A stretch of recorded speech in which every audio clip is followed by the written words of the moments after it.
Um deslize impensado arruinou minha vida conjugal e transformou o homem da minha vida em um completo estranho silencioso. Sejam muito bem-vindos ao nosso espaço Narrativas de Vida, onde trazemos relatos que mexem com a alma. Antes de prosseguirmos com este depoimento, peço que fortaleça nosso trabalho deixando seu joinha, fazendo sua inscrição no canal e compartilhando este conteúdo com quem aprecia reflexões profundas sobre relacionamentos. Vamos ao relato de hoje. Tudo teve início com um equívoco pequeno, algo que jamais imaginei que desencadearia o caos absoluto que vivo agora. Eu, Lara, desfrutava de um matrimônio pleno com Ethan, meu companheiro desde os tempos de colégio. Foram 8 anos fantásticos. Ethan, com seu jeito paciente e fisionomia acolhedora, representava tudo o que eu buscava em um marido. Nossa rotina, embora desprovida de grandes luxos, transbordava afeto, descobertas mútuas e a segurança de termos um ao outro.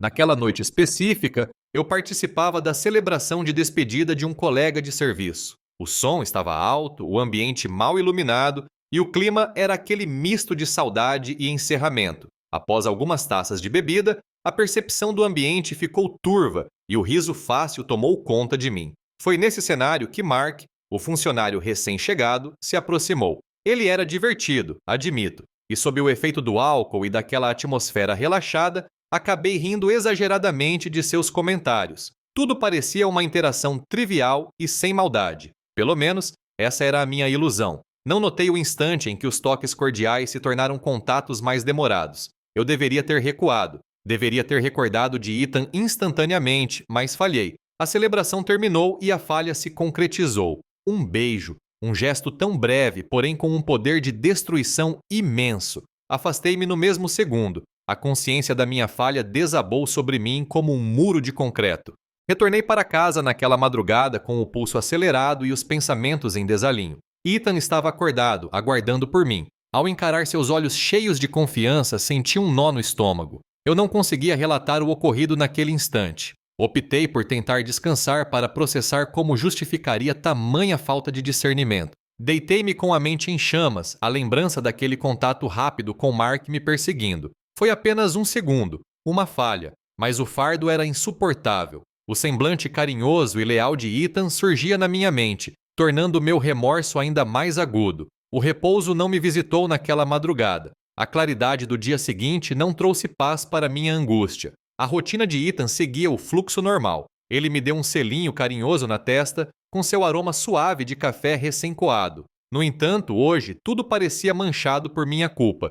Sentei-me à mesa, mexendo na xícara sem vontade, observando-o ler as notícias, sentindo-me uma intrusa naquela cena doméstica perfeita. Lara? A voz de Ethan cortou meus pensamentos. Ele me olhava com nítida preocupação. Eu apenas disse que não havia descansado bem, sustentando um sorriso artificial. Vi quando ele saiu para o emprego e seu tchau habitual foi como uma facada no meu peito. Passei o dia inteiro em transe, com as horas passando no ritmo pesado da minha ansiedade. Minha vontade de admitir tudo lutava contra o pavor de perdê-lo, de ver o seu carinho virar desprezo. Aquelas palavras queimavam na minha garganta. Ao anoitecer, ouvi o som do motor na garagem e meu peito quase explodiu. Era a hora do confronto. Repassei cada frase na cabeça, tentando colocar todo o meu arrependimento em palavras. Ethan entrou com aparência cansada, mas sorriu ao me ver. Aquele brilho no olhar que sempre me fez sentir segura. Senti um bloqueio na fala. Como eu poderia destruir a paz dele? Ethan, precisamos conversar, eu disse quase sem voz. Ele respondeu com a mesma doçura de sempre, mas notei uma leve tensão em sua postura. Respirei fundo e contei que algo vergonhoso aconteceu na festa. Minha voz falhava e o choro estava por um fio. A expressão dele mudou drasticamente. Ele se acomodou no sofá em silêncio, esperando que eu terminasse. Expliquei que foi um erro tolo que Mark me beijou e que eu demorei um segundo a mais para repelir a situação. Pedi perdão desesperadamente. Houve um vácuo de som insuportável. O rosto de Ethan era uma máscara de gelo. Seus olhos, antes cheios de luz, agora abrigavam uma escuridão que eu não sabia ler. Ele perguntou por que eu estava contando aquilo com uma frieza que nunca vi. Respondi que nosso vínculo era valioso demais para ser baseado em mentiras. Ele começou a caminhar pela sala, passando as mãos no rosto, visivelmente abalado. Pediu tempo para digerir tudo. Fiquei paralisada, sentindo cada passo dele como um impacto no meu âmago. A madrugada foi desoladora. Revi a cena e a reação dele infinitas vezes. A manhã seguinte foi pior. Ele saiu antes de eu despertar. O lado dele na cama estava frio. O silêncio da casa era como um grito de dor. Os dias passaram como um borrão cinzento. A frase "preciso de tempo" ecoava como um mantra sombrio. Eu rezava para que ele voltasse e me desse uma oportunidade de redimir meu erro, mas a residência continuava silenciosa. A angústia crescia. Meu único deslize parecia ter destruído o alicerce de tudo. Na escuridão da sala, percebi que o pior ainda estava por vir. No dia seguinte, decidi que tentaria uma nova conversa, mas encontrei Ethan estático na sala. Ele segurava o celular, que exibia uma mensagem de Mark detalhando o que houve naquela noite. Ethan era próximo dos meus colegas, e a traição parecia agora multiplicada. O olhar dele me destruiu. Não houve gritos, apenas um vazio absoluto.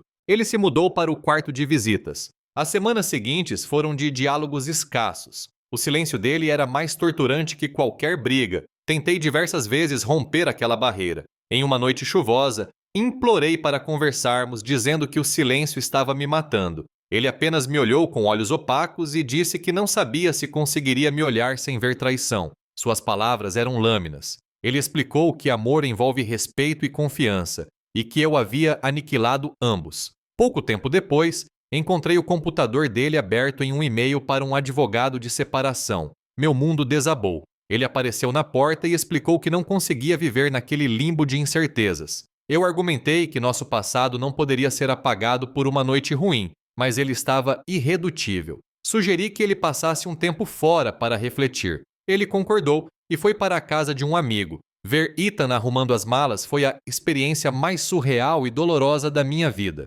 A casa ficou oca. Cada gota de chuva lá fora parecia contar o tempo que eu perdia longe dele. O silêncio evoluiu para uma ausência definitiva. Ele buscava suas coisas aos poucos, sem me avisar. Livros, instrumentos, roupas, tudo desaparecia. Ele não atendia minhas chamadas nem lia minhas mensagens. Eu vivia um pesadelo constante. Minha irmã, Mel, tentou me tirar daquele estado, dizendo que eu precisava voltar a viver, com ou sem ele. Seguindo o conselho dela, tentei me ocupar com trabalho e projetos pessoais. Mas a falta de Ethan era uma ferida aberta. 3 semanas depois, recebi um SMS dele pedindo para nos encontrarmos no parque onde tudo começou. Meu coração disparou. No sábado, cheguei cedo. Quando o vi, ele parecia mais magro, com o semblante carregado. Sentamos no nosso banco especial. A conversa foi difícil. Ele expôs como aquela quebra de confiança mudou a percepção dele sobre nós. Percebi que ele era um estranho agora,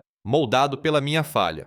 Ele disse que ainda não estava pronto para retornar. Saímos dali com um abraço desajeitado e um fio de esperança. Passei meses processando aquela dor com terapia. Entendi que o silêncio dele era sua forma de sobreviver à decepção. Tive que aceitar que certas feridas não fecham rápido. Foquei em mim, redescobri paixões como a pintura e até comecei a escrever sobre superação. Ethan era um fantasma, mas eu estava aprendendo a caminhar sozinha. Certo dia, encontrei Mark por acaso em uma cafeteria. Ele tentou se desculpar, mas eu senti apenas uma clareza súbita. Disse a ele que a escolha foi minha e que eu estava arcando com as consequências. Ao sair dali, senti um fardo ser removido. Eu estava me encontrando novamente. Meses depois, Ethan me ligou. Marcamos um novo encontro no mesmo parque. Eu estava diferente, mais forte. Ele também parecia ter passado por um processo de cura. Caminhamos pelo lago e ele admitiu que sentiu minha falta, mas que precisava do isolamento para entender se ainda existiam nós. Eu disse que o amava, mas que não poderia esperar para sempre. Foi um momento de honestidade brutal. Ele segurou minha mão e disse que não queria desistir. Não prometeu facilidades, mas propôs tentarmos um novo capítulo, do zero. Choramos juntos. Não era um final de conto de fadas, mas um recomeço real, baseado na vulnerabilidade e no trabalho árduo de reconstruir a confiança. Hoje, 1 ano após a partida dele, entendo que o amor é frágil e exige vigilância constante. Meu erro não define quem eu sou, mas a forma como lutei para evoluir sim. Nossa história continua sendo escrita, com cicatrizes, mas também com uma nova luz. O caminho é incerto, mas estamos caminhando juntos, um passo de cada vez, prontos para o que o horizonte trouxer. Se você se sentiu tocado por esse relato, deixe seu like e se inscreva. Compartilhe com quem precisa ouvir sobre perdão e recomeços. Confira outros vídeos do canal que trazem reflexões profundas. grata por sua companhia até o fim.